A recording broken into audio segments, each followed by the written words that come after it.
आं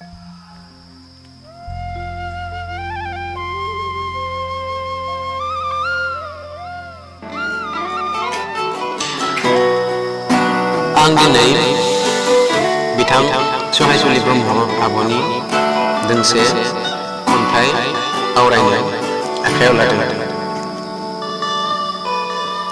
खन्थाइनि मुं उदां दंफांनि दोंसे लामा। लिरगिरि सहायसुलि ब्रह्म।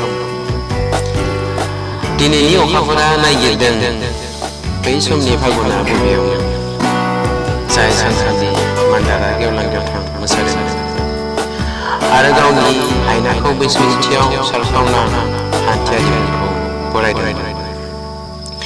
दिनैनि अखाफोरा नायगिरदों बै समनि दंफाङा बबेयावमोन, जेराव कृष्णचूड़ा आरो सनालु बिबारफोरा दुफांखौ समायना खालामदोंमोन आरो मिथिंगाखौ मुहिहोदोंमोन।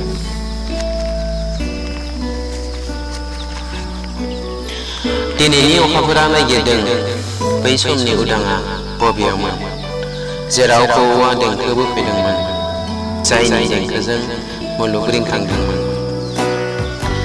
दिनै अखाफोरा आरोबाव नायगिरदों दिनैनि फागुना माबायदि फागुन, जेराव दिनै मान्दाराव गाब गैया, दिनैनि उदाङाव मोदोमनाय गैया, खौवौनि गाराङाबो मुलुग रिंखाङा।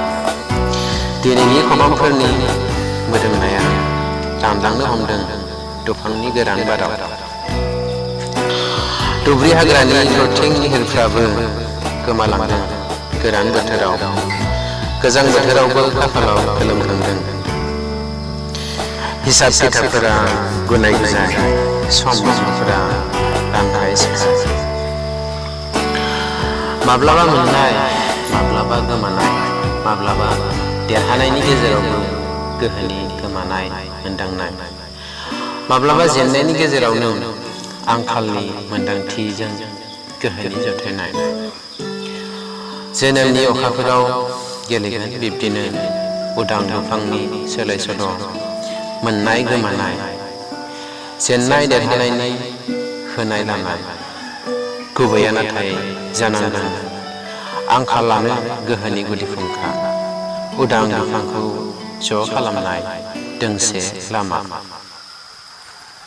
आवरायगिरि मुस्रि बाबुल बर'। गोजोन्थों।